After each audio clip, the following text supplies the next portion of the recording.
काही नवीन सर्वच लोक जॉईन झालेले आहे. आपल्या हार्टफुलनेस ध्यान पद्धतीमध्ये आपण जे ध्यान करतो त्याचं मी थोडक्यात वर्णन सांगतो. ही एक हृदय केंद्रित ध्यानाची पद्धत आहे, जिथे आपण डोळे बंद करून हृदयावरती मनाला केंद्रित करतो. कारण आपल्या सर्व वेटिंग मध्ये आहे का काही लोक जॉईन होऊन राहिले? सर्वांनाच ओपन केलाय.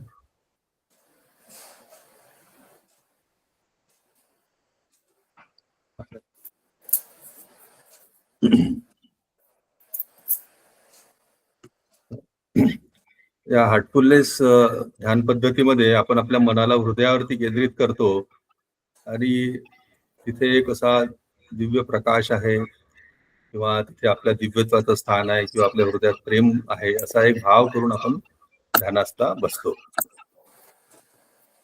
आणि सर्व धर्मशास्त्रामध्ये भगवद्गीतेमध्ये अशी एक मान्यता आहे की ईश्वराचं स्थान दिव्यत्वाचं हृदय हे आपल्या दिव्यत्वाचं स्थान आहे. करिता आपण तिथे हृदयावरती ध्यान केंद्रित करतो. या ध्यानाच्या सुरुवातीला आमच्या शीतलताई असेल तर आम्ही छोटी एक ऍक्टिव्हिटी घेतो. आहे शीतलताई तुम्ही?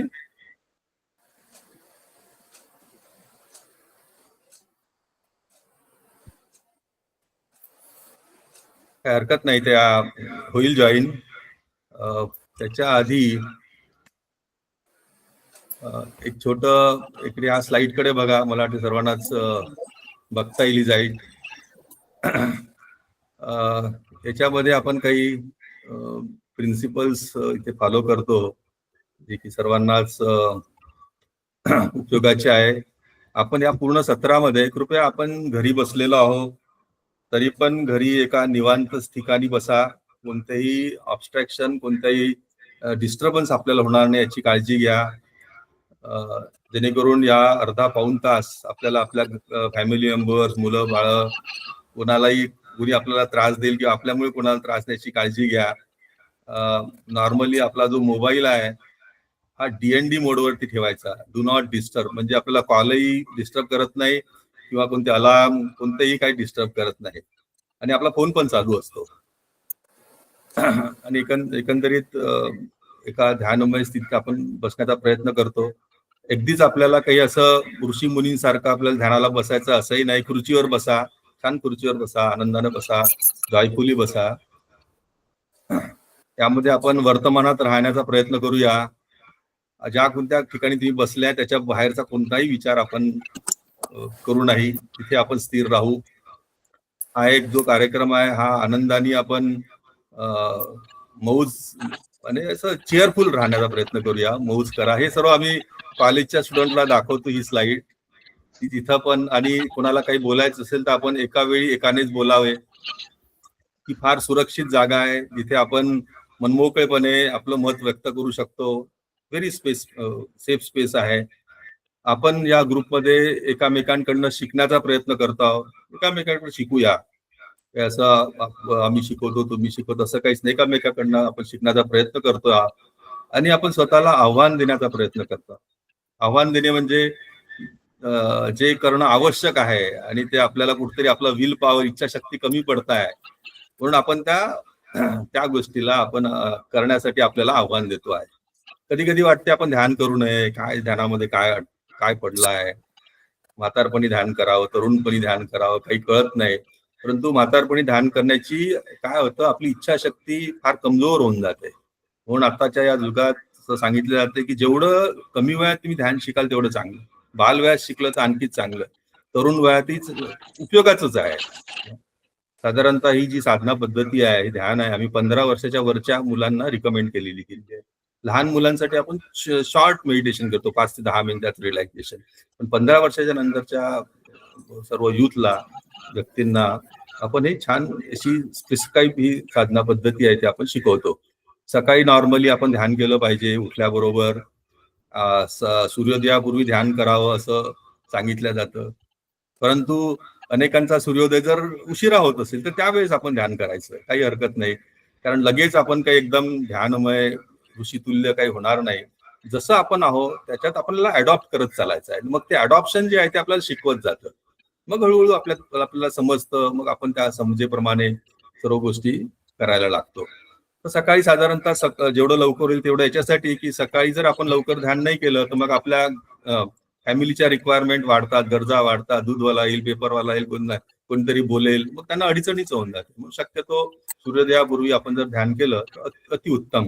आणि शास्त्रात पण हेच सांगितलं आहे की सूर्योदयापूर्वी ध्यान करू, सूर्योदयाच्या पूर्वी आपलं ध्यान संपलं पाहिजे असं सांगितलं गेलेलं आहे.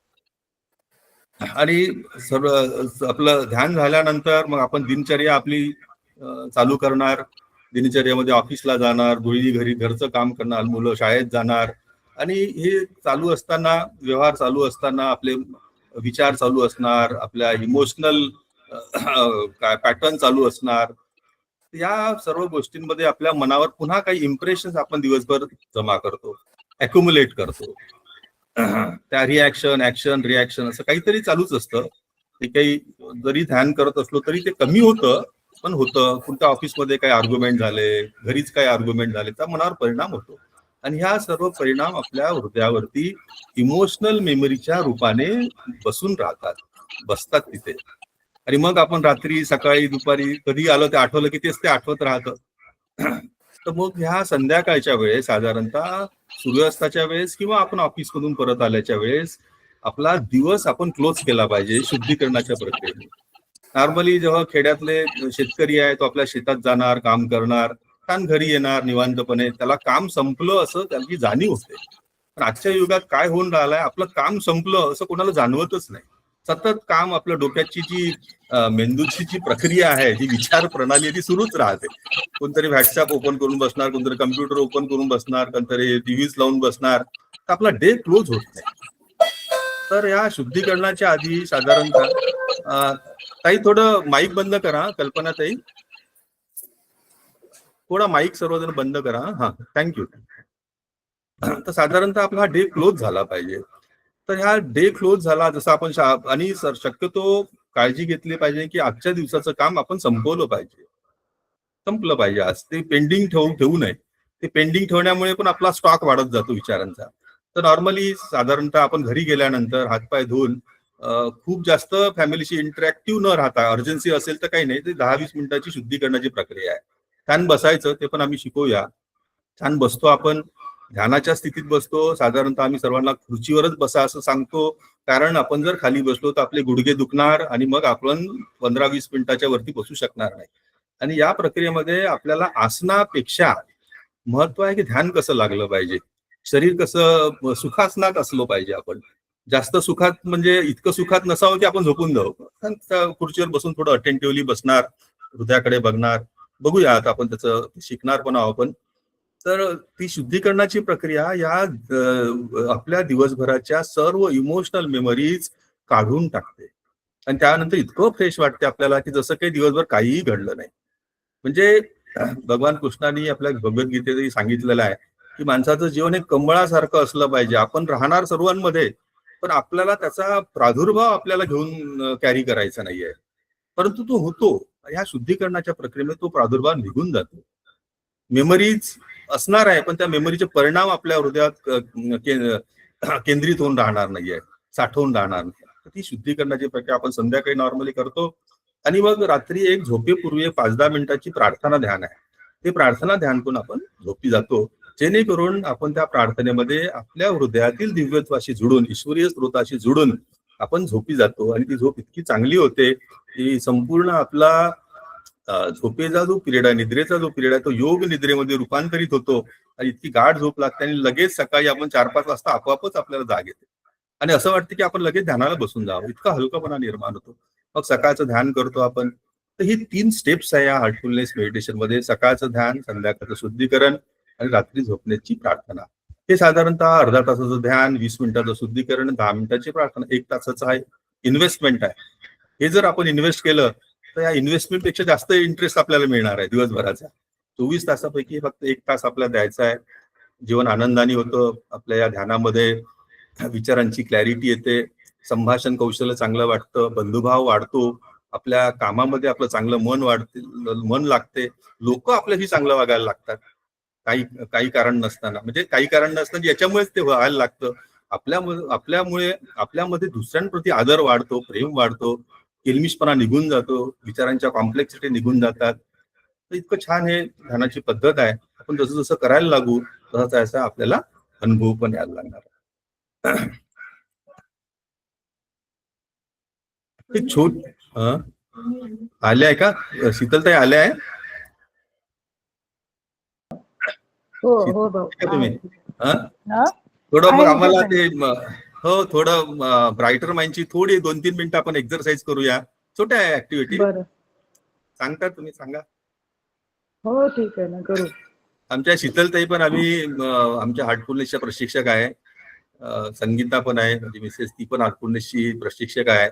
साधारणतः ही साधना पद्धती आम्ही 2000 साली सुरू केली आणि हे सर्वजण आम्ही जुडलो आणि छान हा प्रवास आमचा सुरू झाला. जवळपास 2012 साली मी प्रशिक्षकाची मला आमच्या गुरूंकडनं परमिशन मिळाली आणि शीतलताई पहिल्यानंतर 2017 साली संगीतांना मिळाली. शीतलताई पण 18-19 मध्ये त्या पण प्रशिक्षक झाल्या आणि हा आमचा 19 मार्ग 19 मध्ये झाल्या. त्या मी शीतलताईंना रिक्वेस्ट करतो की त्यांनी आपल्या छोटीशी ऍक्टिव्हिटी 2-4 मिनिटाची ब्राईटर माइंड बद्दल थोडं तुम्ही इंट्रोडक्शन पण द्या आणि आपण या ऍक्टिव्हिटी करूया थोडं. ठीक आहे. सर्वांना नमस्कार.